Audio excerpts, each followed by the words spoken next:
옛날 어느 마을 덕파리와 상칠이가 오랜만에 길에서 마주치게 되었다. 덕파리는 여자가 넘쳐났고 상칠이는 세상 순진한 노총각 사내였다. 그런데 상칠이의 얼굴이 누구에게 얻어맞았는지 눈탱이가 밤탱이가 되어 있는 게 아닌가. 아니, 상칠이 자네 얼굴이 왜 그런 것이야? 그러니까 그게 말일세. 강도라도 당했는가? 세상에 요즘에도 산적대가 있다니? 그게 아니야? 그러면 왜 그래? 도박이라도 했는가? 나 그런 거 질색하는 거 알잖아.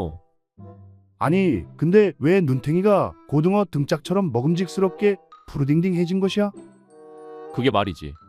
나도 도대체 왜 맞은지 모르겠어. 누구한테 맞았는데? 거시기 떡 장사하는 과부 춘자 있잖아. 그 남자 잡아먹게 생긴 과부 말이야. 그래, 맞네 맞아. 자네가 그 여자한테 맞을 일이 뭐가 있는가? 그게 말이오. 길을 가는데 그 여자 치마가 글쎄 똥꼬에 꼈지 않는가. 그래서 다가가서 빼주다가 조금 주물렀지 뭐야. 그랬더니 불같이 화를 내면서 왼쪽 싸다구를 화. 이 친구야, 자네가 잘못했구만 뭐. 그런데 오른쪽은 왜 그래? 그리고 다시 가는데 생각해보니 내가 잘못했구나 싶어서 다가가서 원래대로 치마를 다시 똥꼬에 끼워 주려다가 조금 주물렀더만 반대쪽 싸다구를 그냥 화. 에라이, 이 미련한 친구야. 자네가 왜 여자가 없는지 알겠구만. 들어보니 맞을 만한 짓을 했구먼 그려. 하니 상칠이가 말하길. 그래도 넣어줄 땐 손 말고 다른 걸 이용해서 넣어주었다네.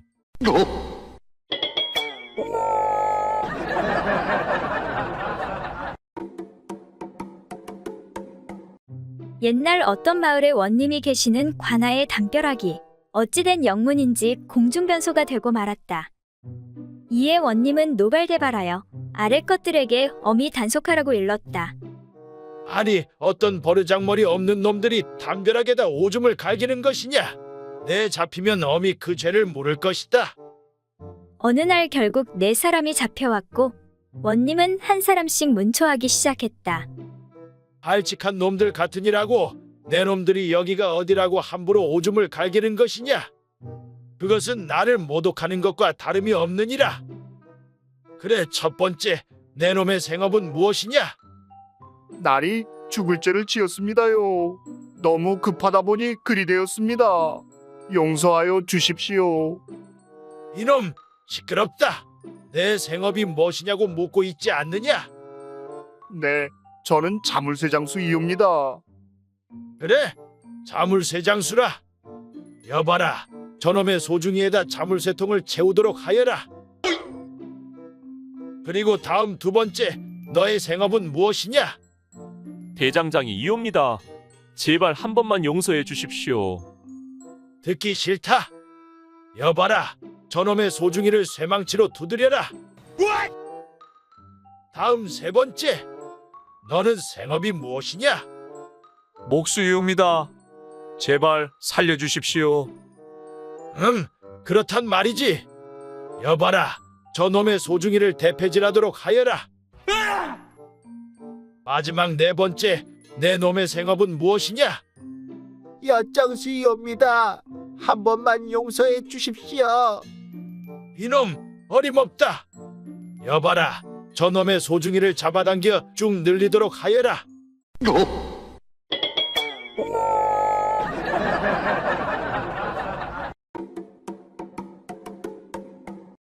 옛날 어느 마을에 사는 과부 춘자가 밭에서 일을 하다 그만 어느 남정네에게 몹쓸 짓을 당하고 말았다. 이에 포졸 만덕이가 그녀를 찾아왔는데 내 대강은 들었는데 그러니까 언제 어떤 놈한테 어떻게 당했다는 것이오?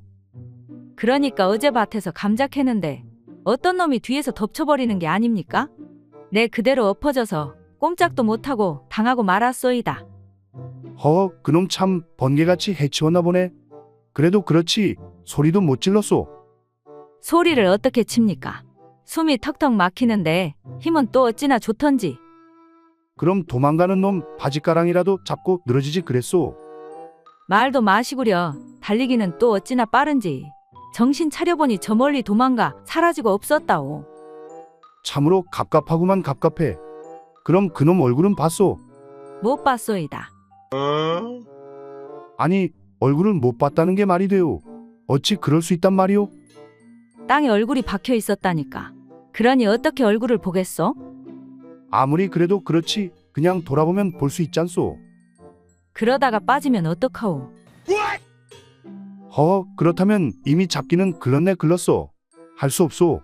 그냥 반일하다 새참 먹은 셈치고 잊어버리시오.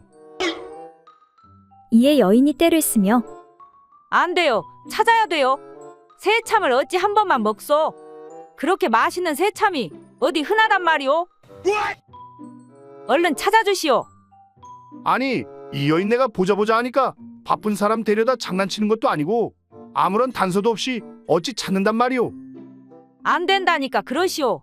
난 꼭 그놈을 찾아야 한단 말이오. 이거 참. 그때 포졸은 한 가지 생각이 번뜩이는데 그렇다면 이렇게 하는 게 어떻겠소? 무슨 방법이라도 있어? 새참도 종류가 많으니 이번에는 포졸 새참 한번 맛보시오.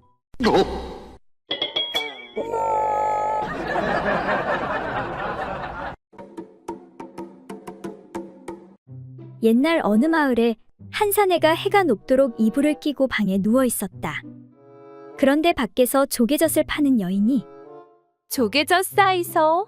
조개젓 싸이소. 라고 하는 소리가 들리는 것이었다. 사내가 문틈으로 내다보니 조개젓 장수가 집마당으로 들어와 있었는데 그 외모가 반반하였다. 그래서 사내는 거짓으로 앓는 소리를 내면서 말했다. 이보시오. 내가 병이 들어 누워 일어나지 못하고 있소. 그러니 조금도 꺼림직하게 여기지 말고 이 방으로 들어와서 이 그릇을 가져다가 조개젓 2푼어치만 좀 담아오시오. 라고 하며 여인을 끌어들였다. 여인이 그 말을 믿고 방으로 그릇을 가지러 들어가자 사내가 이불을 들치며 바지를 벗은 몸으로 그것을 빳빳이 세우고 덤벼드는 것이었다. 이에 놀란 여인이 말하길 아니, 이게 무슨 짓이요? 아이고, 흉악해라. 흉악해라. 라고 하면서 자신도 모르게 그 흥이 극치에 달하자 흉악. 흉악. 흉악. 이렇게 흉악 소리만 계속 내는 것이었다. 그렇게 일을 마친 후 여인은 조개젓통을 이고 그 집 문을 나서게 되었다. 다음에도 또 오시구려. 그러면 내 조개젓을 3푼어치 사드리리다. 여인은 그 말을 들은 채 만체하며 조개젓통을 이고 그 집 문을 나서며 외쳤다. 흉악젓 싸이소. 흉악젓 싸이소. 자꾸 보잘것없는 흉악젓 싸이소.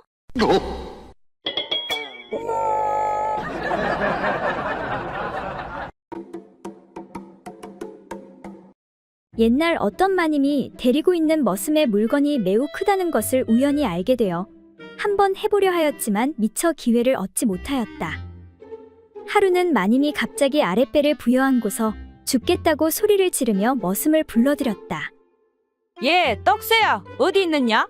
이리 좀 와보거라. 마님, 무슨 일입니까요? 어디가 아프십니까요? 배가 차갑고 아파서 죽을 지경이구나. 듣자 하니 남정네에 뜨거운 배를 서로 마주 대고 있으면 바로 낫는다고 하던데 마침 주인날이는 멀리 출타하셨고 대어줄 마땅한 배가 없으니 어쩌면 좋을꼬. 아파서 죽는 것보다는 차라리 떡새 너의 배를 가까이 하여 치료하는 것이 좋지 않겠느냐? 이에 떡새가 말하길 마님께서 명하시는데 감히 따르지 않을 수 있겠습니까? 다만 남녀간에는 꺼리는 것이 있고 내외에 구별이 없을 수 없으니 나뭇잎으로 마님의 그곳을 가리고서 치료를 하는 것이 좋겠습니다. 그래, 그렇게 하려무나. 그리하여 마님은 바로 나뭇잎으로 사타구니를 가리고서 머슴으로 하여금 옷을 벗고 배를 서로 마주대게 하였는데 이미 터질 듯이 커져버린 머슴의 불룩한 물건이 나뭇잎을 뚫고는 마님의 오목한 구멍으로 미끄러져 들어가 버렸다. 이에 마님이 물었다. 아니, 나뭇잎은 어디에 있길래 너의 물건이 갑자기 내 몸속으로 들어왔느냐? 사실 제 물건이 배가 고플 때면 종종 나뭇잎을 갉아먹기도 하지요. 그리고 구멍만 보면 자꾸 들어가려고 하니 저도 어쩔 수가 없습니다요. 이에 지극한 즐거움을 나눈 후 마님이 말하였다. 과연 배를 마주대니 복통이 어느 정도 사라진 듯하나? 아직 조금 부족하구나. 떡새야, 이번에는 나뭇잎 없이 바로 치료를 계속하도록 하자꾸나. 그리하여 마님의 복통은 깨끗이 나았다고 한다.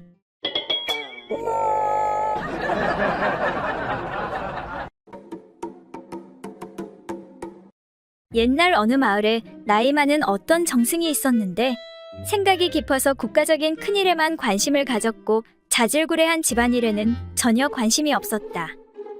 한 번은 집에 있으니 머슴 덕새가 앞에 와서 호소하기를 대감마님, 제가 장작을 다 패고 나서 조금 쉬고 있는데 3월 인연이 와서 저보고 맨날 놀고 잠만 잔다고 시비를 걸어 서로 싸웠습니다.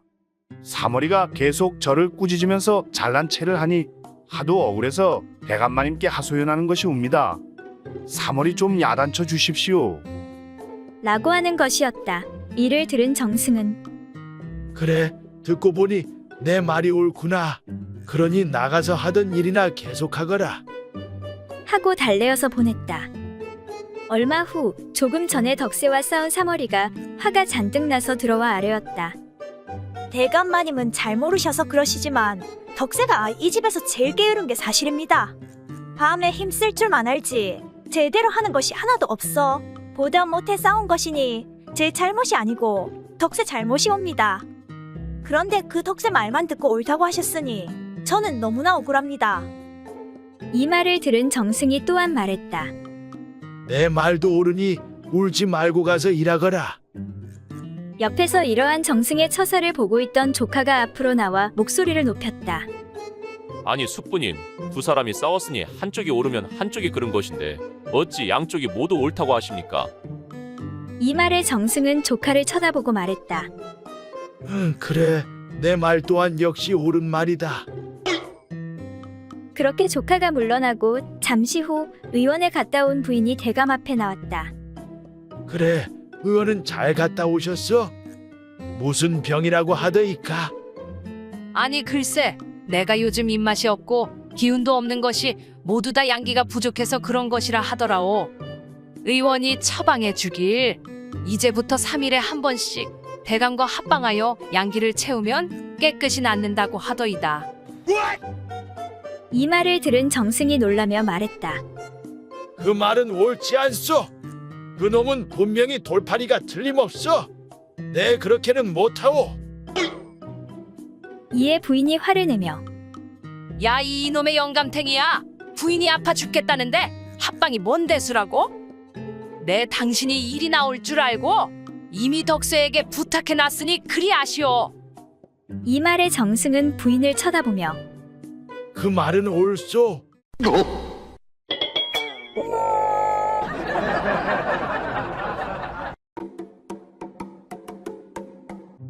옛날 어느 마을에 얼굴이 몹시 예쁘지 않은 한 처녀가 있었다.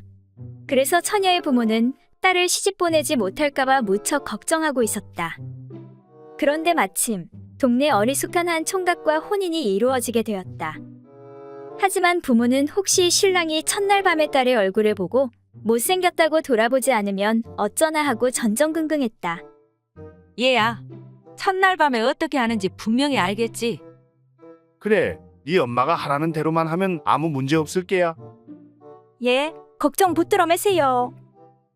그렇게 딸은 첫날 밤을 보내게 되었고 걱정이 된 부모는 첫날 밤 신방 앞에서 거의 뜬 눈으로 밤을 지샜다. 다음 날 아침 딸이 신방에서 나오기에 부모는 얼른 딸을 불러 붙잡고 물었다. 그래, 얘야, 아무 일 없이 무사히 잘 잤니? 혹시 신랑이 내 얼굴을 보고 못생겼다고 실망하거나 무슨 말을 하지 않았니? 밤새 걱정이 되어 잠을 한숨도 못 잤단다. 그 말에 딸이 웃으면서 대답했다. 엄마, 걱정했어요. 이제 걱정하지 않아도 돼요. 그러니까 신랑이 처음에는 내 얼굴을 보고 좀 실망하는 것 같았어요. 그런데 옷을 벗고 함께 잠자리를 해보고는 아주 좋다고 하면서 칭찬을 많이 했어요. 싱글벙글 웃으면서 이렇게 대답하는 딸을 보고 부모는 비로소 마음을 놓았다. 그래, 내 말을 들으니 이제 한시름 놓이는구나. 헌데 신랑이 무어라 칭찬하더냐? 네, 그러니까 신랑이 말하길 그 참 얼굴은 못생겼지만 잠자리 하나는 별미로구나. 그 맛이 정말 별미야. 라고 하며 칭찬했어요. 딸의 이 말을 듣는 순간 모친이 손뼉을 치며 외쳤다. 그러면 그렇지. 우리 집 여자들 치마미 그 맛이 별미라는 건 온 동네 남자들이 다 알지.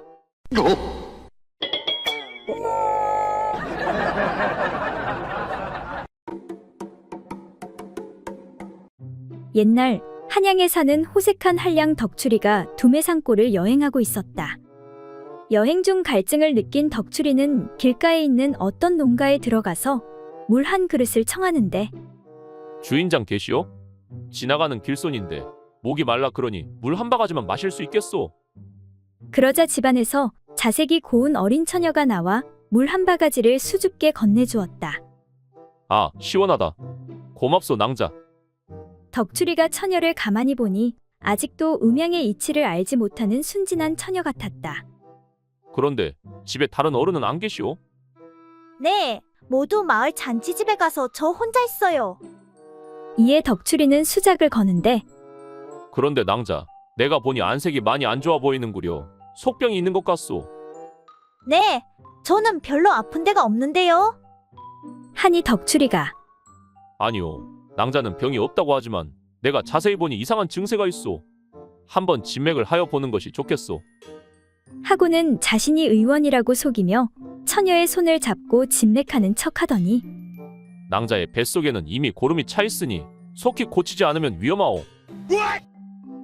이에 깜빡 속은 처녀는 걱정스런 얼굴로 그렇다면 속히 치료하여 주시지요.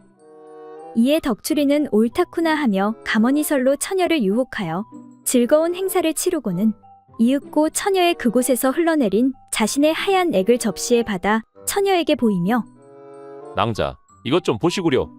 이렇게 고름이 낭자의 뱃속에 있었으니 조금만 늦었더라면 생명이 위험하였을 것이 틀림없지 않았겠소.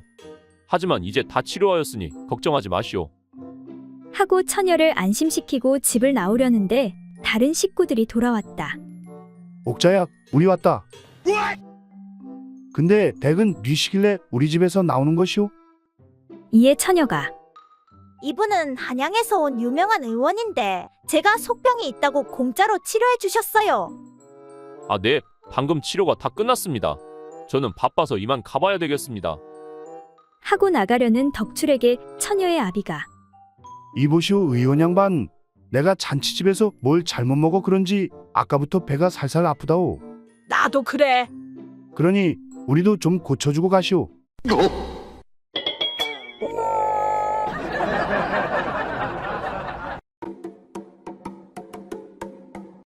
옛날 어느 고을 사또가 억세고 사납기로 소문난 아낙네를 붙잡아다 꿇어앉혀놓고 신문을 하고 있었다. 내 인연, 어찌 감히 하늘 같은 남편의 얼굴을 때려 상처를 입힌 것이냐? 이런 천하의 고약한 년 같으니. 그 말을 들은 사나운 여자가 말했다. 사또나리, 남편이라는 작자가 하나밖에 없는 저는 돌봐주지도 않고 맨날 술집에만 돌아다니며 살림을 모두 탕진해 없애버리니 어찌 그대로 보고만 있을 수가 있겠습니까? 서로 다투다 보니 얼굴에 상처가 나게 된 것인데 어찌 모두 제 잘못이라고 할 수 있겠습니까? 그 말을 들은 사또는 더욱 크게 화를 내며 뭐라고? 이런 방자한 계집을 보았나? 당장 주리를 틀고 목을 쳐야 할 것이야. 그러자 그 말을 들은 남편 되는 사람이 잔뜩 겁을 먹고 놀라며 말했다. 사또나리, 우리 부부가 서로 옥신각신한 것은 사실입니다. 그런데 이 얼굴의 상처는 제가 그만 실수로 문턱에 걸려서 넘어져 난 상처이지 부인이 때려서 난 상처가 절대 아닙니다. 그러니 제발 제 부인을 용서하여 주십시오. 그런데 그때 마침 이 광경을 지켜보던 사또 부인이 사또에게 말했다. 아니 여보, 주막집 기생한테 푹 빠져 가산을 탕진한 남편을 때린 것은 엄연히 아내의 의무인데 어찌하여 거꾸로 아낙네를 나무라고 벌을 내리려 하시오? 사또나 되는 양반이 그런 것도 모른단 말이오. 부인이 사또를 크게 나무라자 사또는 당황하며 말했다. 얼른 저 여자를 풀어주고 집으로 보내주어라. 잘못하다간 나도 문턱에 넘어져 얼굴에 큰 상처가 생길지 모르겠구나.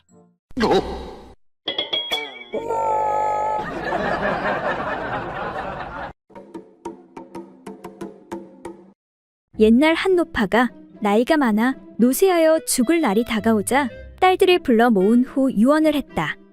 내가 죽어 저승에 가게 되면 너희들에게 소원이 이루어지게 해줄 테니 각각 소원을 말해보거라. 이에 큰딸이 먼저 말하는데 엄마, 남자에게는 전혀 쓸모없는 것이 하나 달려 있으니 그것은 바로 방울주머니예요. 그 방울주머니를 없애고 대신 그 힘을 가운데 연장에 더해주세요. 이렇게 말하니 노파가 그렇지 않다고 하며 이거사 무슨 소리냐? 그렇지 않다. 저울대에도 추가 있어야 균형이 잡히는 법. 방울주머니는 저울의 추와 같은 구실을 하니 그것을 없애면 연장이 균형을 잃어 비틀거리니 그 소원은 들어줄 수가 없다. 이어 둘째 딸이 말하기를 엄마, 남자의 연장이 힘이 빠져 축 늘어지지 않고 항상 빳빳하게 힘이 있게 해주면 좋겠어요. 이 말도 노파는 역시 거절하면서 얘야, 그러면 안 된단다. 활도 늘 팽팽하게 메어두면 팔의 힘이 약해져서 못 쓰게 되는 것처럼 그것도 늘 빳빳하면 힘이 약해진단다. 그러니 내 소원도 들어줄 수가 없구나. 다음으로 셋째 딸이 말하기를 엄마, 나는 남자의 양 엉덩이에 손잡이처럼 뿔이 붙어 있으면 좋겠어요. 그러면 흥이 오를 때 그 뿔을 잡아당기면 훨씬 좋을 것 같아요. 이 말에 노파가 열을 올리며 말하길 그래, 그거 참 좋겠구나. 내 아비 엉덩이에 그런 뿔이 있었으면 얼마나 좋았을꼬. 흥분한 노파는 이를 악물고 손잡이를 당기는 신용을 해보이며 내 그 소원은 꼭 이루어지도록 해주마. 끝으로 막내딸이 말하는데 엄마, 나는 남자의 엉덩이에 꼬리가 달려있으면 좋겠어요. 그러면 위아래 어디든 한 번에 할 수 있잖아요. 이 말을 듣고 다시 흥분한 노파는 그만 곧 쓰러져 운명하고 말았다.